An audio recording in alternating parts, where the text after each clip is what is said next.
Arthur Jermyn, de H.P. Lovecraft.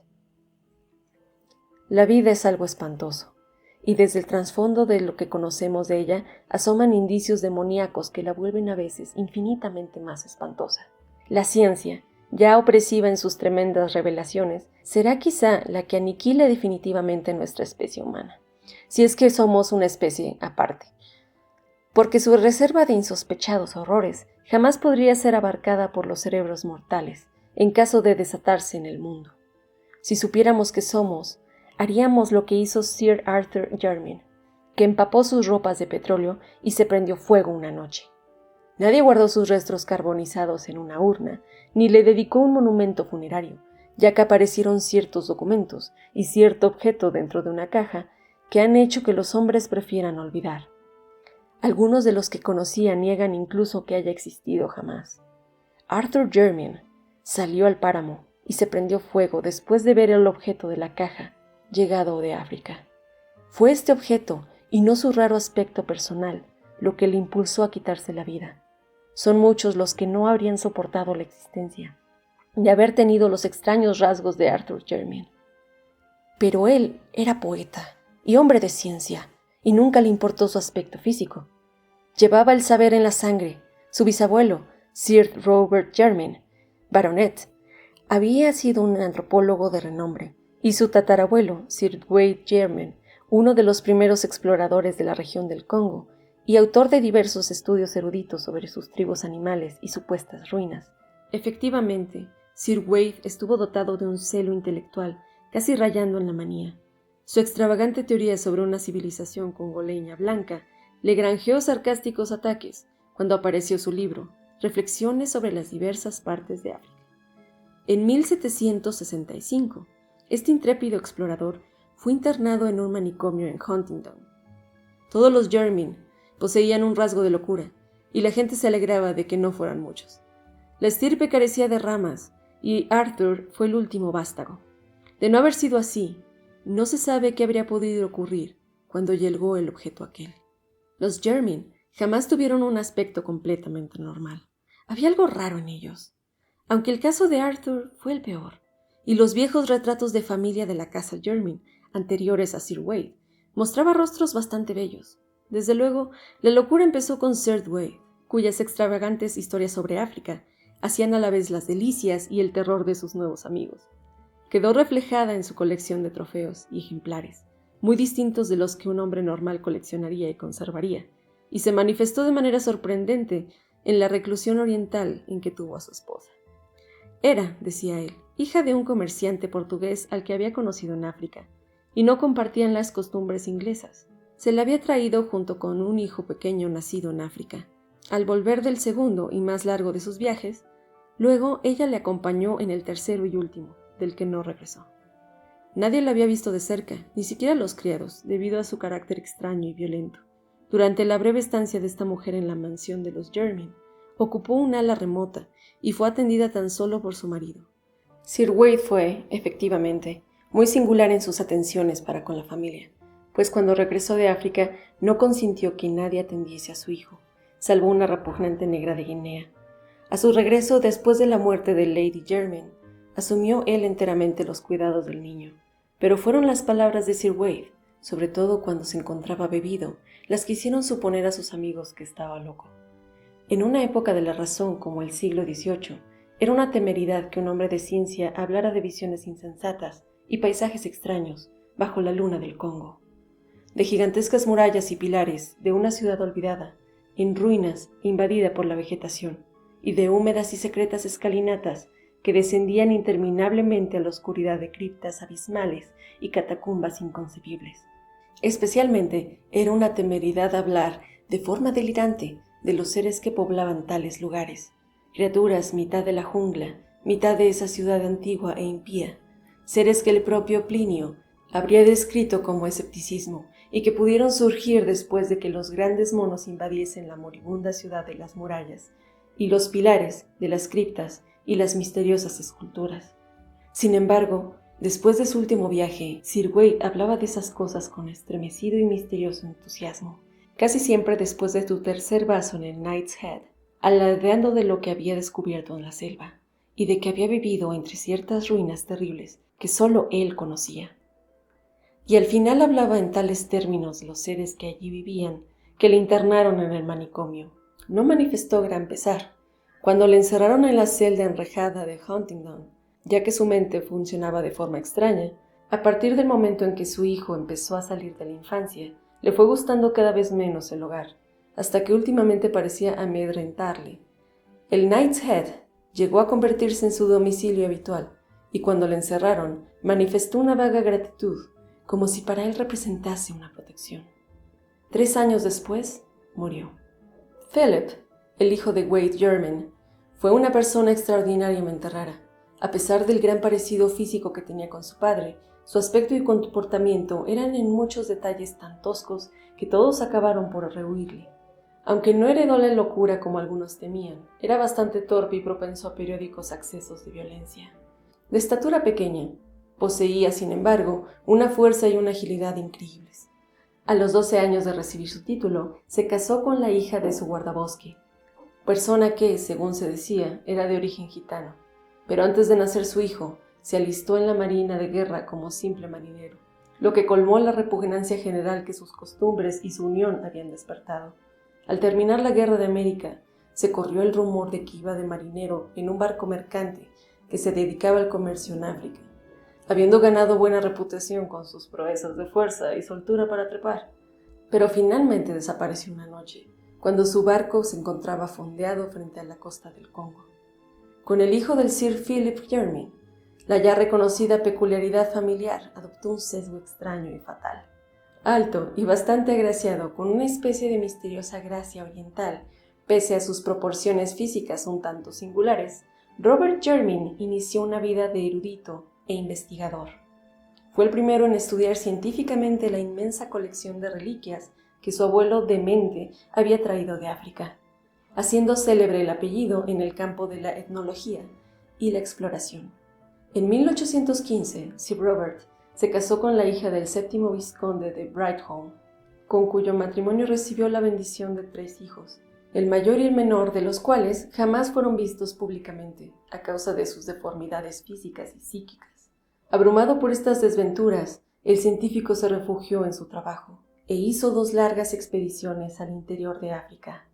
En 1849, su segundo hijo, Neville, persona especialmente repugnante que parecía combinar el mal genio de Philip Jermyn y la hauteur de los Brightholme, se fugó con una vulgar bailarina, aunque fue perdonado a su regreso, 1 año después. Volvió a la mansión Jermyn, viudo con un niño, Alfred, que sería con el tiempo padre de Arthur Jermyn. Decían sus amigos que fue esta serie de desgracias lo que trastornó el juicio de Sir Robert Jermyn, aunque probablemente la culpa estaba tan solo en ciertas tradiciones africanas. El maduro científico había estado recopilando leyendas de las tribus Conga, próximas al territorio explorado por su abuelo y por él mismo, con la esperanza de explicar de alguna forma las extravagantes historias de Sir Wade sobre una ciudad perdida habitada por extrañas criaturas. Cierta coherencia en los singulares escritos de su antepasado sugería que la imaginación del loco pudo haber sido estimulada por los mitos nativos. El 19 de octubre de 1852, el explorador Samuel Seaton visitó la mansión de los Jermyn, llevando consigo un manuscrito y notas recogidas entre los Conga. Convencido de que podían ser de utilidad al etnólogo ciertas leyendas acerca de una ciudad gris de monos blancos gobernada por un dios blanco. Durante su conversación, debió de pronunciarle sin duda muchos detalles adicionales, cuya naturaleza jamás llegará a conocerse, dada la espantosa serie de tragedias que sobrevinieron de repente. Cuando Sir Robert Jermyn salió de su biblioteca, dejó tras de sí el cuerpo estrangulado del explorador. Y antes de que consiguieran detenerle, había puesto fin a la vida de sus 3 hijos, los 2 que no habían sido vistos jamás, y el que se había fugado. Neville Jermyn murió defendiendo a su hijo de 2 años, cosa que consiguió y cuyo asesinato entraba también, al parecer, en las locas maquinaciones del anciano. El propio Sir Robert, tras repetidos intentos de suicidarse y una obstinada negativa a pronunciar un solo sonido articulado, murió de un ataque de apoplejía al 2.º año de su reclusión. Sir Alfred Jermyn fue baronet antes de cumplir los 4 años, pero sus gustos jamás estuvieron a la altura de su título. A los 20 se había unido a una banda de músicos y a los 36 había abandonado a su mujer y a su hijo para enrolarse en un circo ambulante americano. Su final fue repugnante de veras. Entre los animales del espectáculo con el que viajaba, había un enorme gorila macho de color algo más claro de lo normal.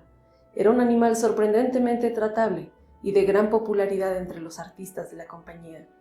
Alfred Jermyn se sentía fascinado por este gorila y en muchas ocasiones los dos se quedaban mirándose a los ojos largamente a través de los barrotes. Finalmente, Jermyn consiguió que le permitiesen a distraer al animal asombrando a los espectadores y a sus compañeros con sus éxitos. Una mañana en Chicago, cuando el gorila y Alfred Jermyn ensayaban un combate de boxeo muy ingenioso, el primero propinó al segundo un golpe más fuerte de lo habitual, lastimándole el cuerpo y la dignidad del domador aficionado. Los componentes de El mayor espectáculo del mundo prefieren no hablar de lo que siguió.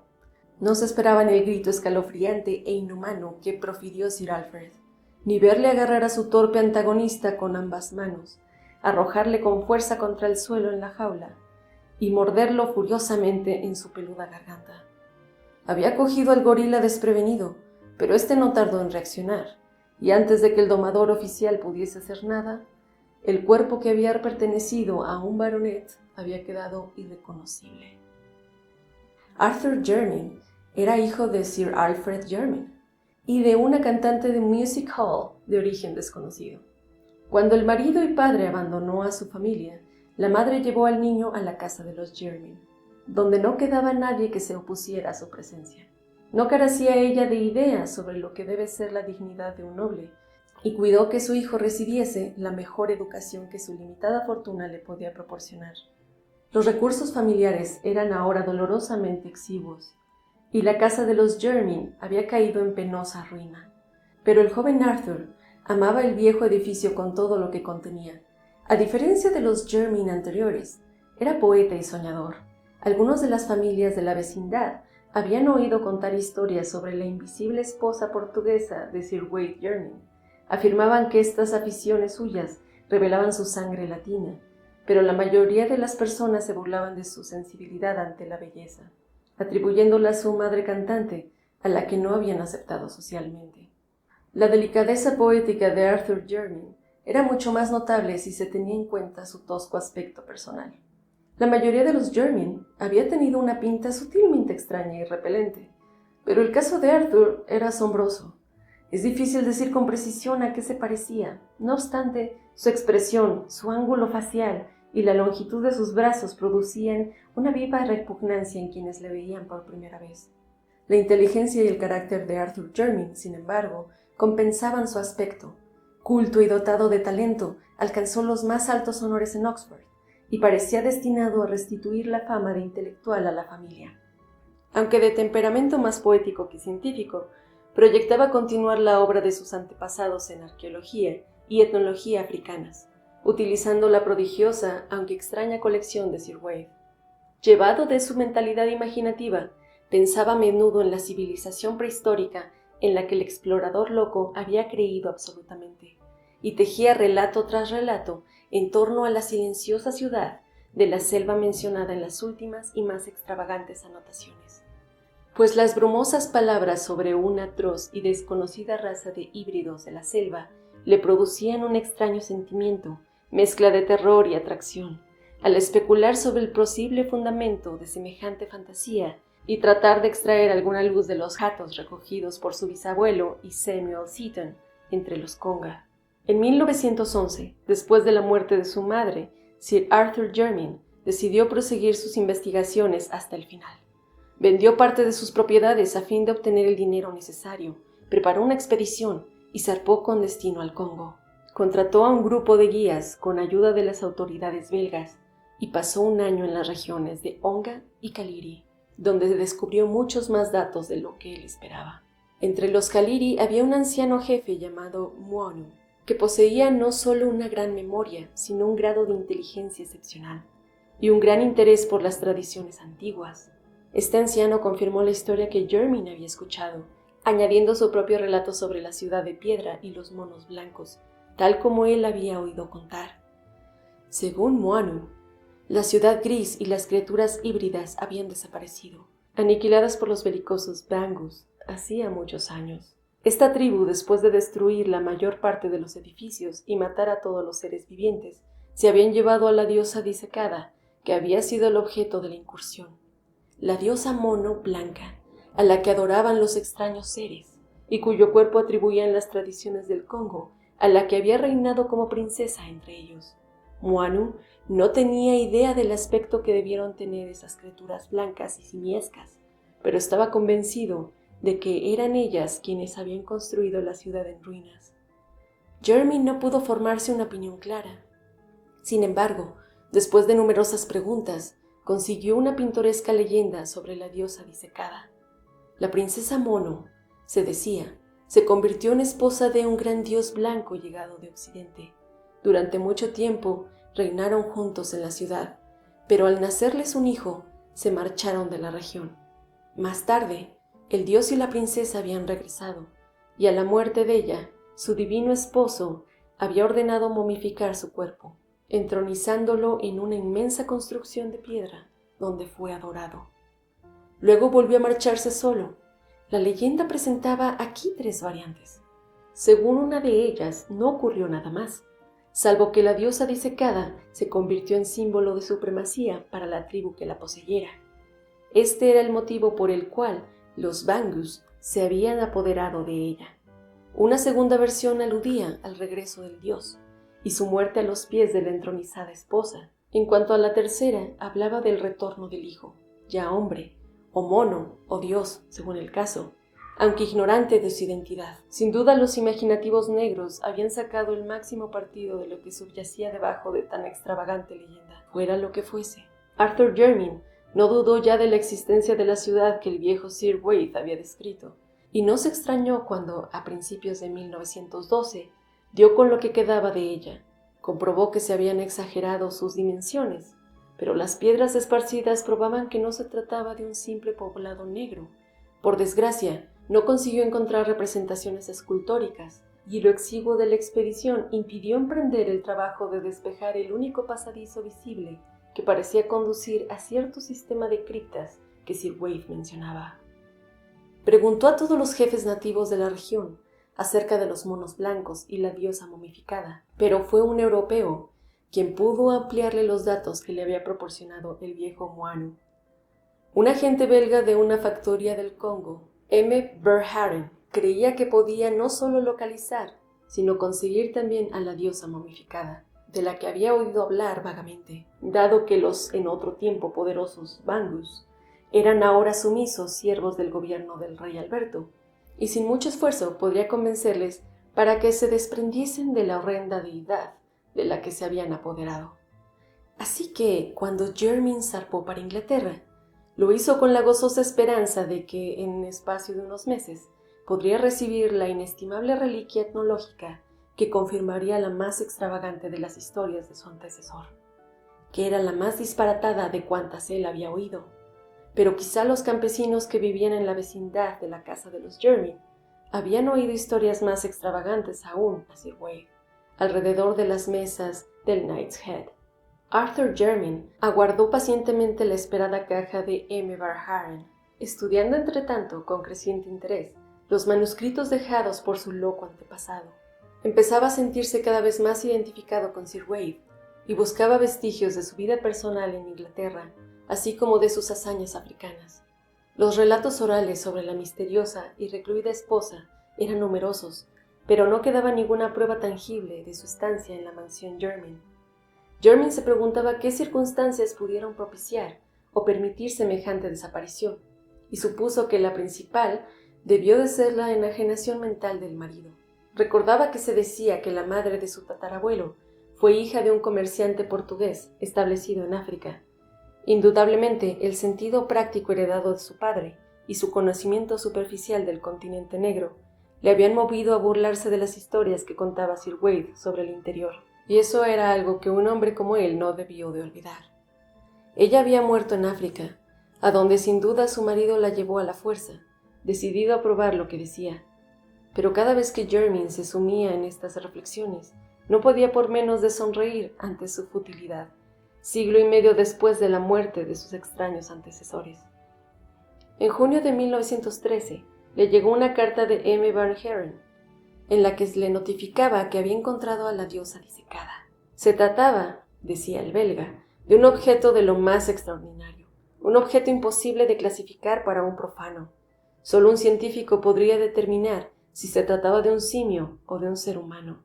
Y aún así, su clasificación sería muy difícil, dado su estado de deterioro. El tiempo y el clima del Congo no son favorables para las momias, especialmente cuando consisten en preparaciones de aficionados, como parecía ocurrir en este caso. Alrededor del cuello de la criatura se había encontrado una cadena de oro que sostenía un relicario vacío con adornos nobiliarios. Sin duda, recuerdo de algún infortunado viajero, a quien debieron de arrebatárselo los Bangus para colgárselo a la diosa en el cuello, a modo de talismán. Comentando las facciones de la diosa, M. Verhaeren hacía una fantástica comparación, o más bien eludía con humor a lo mucho que iba a sorprenderle a su corresponsal. Pero estaba demasiado interesado científicamente para extenderse en trivialidades. La diosa momificada, anunciaba, llegaría debidamente embalada un mes después de la carta. El envío fue recibido en casa de los Jermyn la tarde del 3 de agosto de 1913, siendo trasladado inmediatamente a la gran sala que alojaba la colección de ejemplares africanos, tal como fueran ordenados por Sir Robert y Sir Arthur. Lo que sucedió a continuación puede deducirse de lo que contaron los criados y de los objetos y documentos examinados después. De las diversas versiones, la del mayordomo de la familia, el anciano Soames, es la más amplia y coherente. Según este fiel servidor, Sir Arthur ordenó que se retirase todo el mundo de la habitación antes de abrir la caja, aunque el inmediato ruido del martillo y el escoplo indicó que no había decidido aplazar la tarea. Durante un rato no se escuchó nada más. Soames no podía precisar cuánto tiempo, pero menos de un cuarto de hora después, desde luego, oyó un horrible alarido, cuya voz pertenecía inequívocamente a Jermyn. Acto seguido salió Jermyn de la estancia y echó a correr como un loco en dirección a la entrada, como perseguido por algún espantoso enemigo. La expresión de su rostro, un rostro bastante horrible ya de por sí, era indescriptible. Al llegar a la puerta, parecía ocurrírsele una idea. Dio media vuelta, echó a correr y desapareció finalmente por la escalera del sótano. Los criados se quedaron en lo alto mirando estupefactos, pero el señor no regresó. Les llegó, eso sí, un olor a petróleo. Ya de noche oyeron el ruido de la puerta que comunicaba el sótano con el patio, y el mozo de cuadra vio salir furtivamente a Arthur Jermyn, todo reluciente de petróleo, y desaparecer hacia el negro páramo que rodeaba la casa. Luego, en una exaltación de supremo horror, presenciaron todos el final. Surgió una chispa en el páramo, se elevó una llama, y una columna de fuego humano alcanzó los cielos. La estirpe de los Jermyn había dejado de existir. La razón por la que no se recogieron los restos carbonizados de Arthur Jermyn para enterrarlos está en lo que encontraron después, sobre todo en el objeto de la caja. La diosa disecada constituía una visión nauseabunda, arrugada y consumida, pero era claramente un mono blanco momificado, de especie desconocida, menos peludo que ninguna de las variedades registradas e infinitamente más próximo al ser humano, asombrosamente próximo. Su descripción detallada resultaría sumamente desagradable, pero hay dos detalles que merecen mencionarse, ya que encajan espantosamente con ciertas notas de Sir Wade Jermyn sobre las expediciones africanas y con las leyendas congoleñas sobre el dios blanco y la princesa mono. Los dos detalles en cuestión son estos: las armas nobiliarias del relicario de oro que dicha criatura llevaba en el cuello era la de los Jermyn, y la jocosa alusión de M. Verhaeren a cierto parecido que le recordaba el apergaminado rostro se ajustaba con vívido, espantoso e intenso horror, nada menos que al del sensible Arthur Jermyn, hijo del tataranieto de Sir Wade Jermyn y de su desconocida esposa. Los miembros del Real Instituto de Antropología quemaron aquel ser, arrojaron el relicario a un pozo, y algunos de ellos niegan que Arthur Jermyn haya existido jamás. Fin.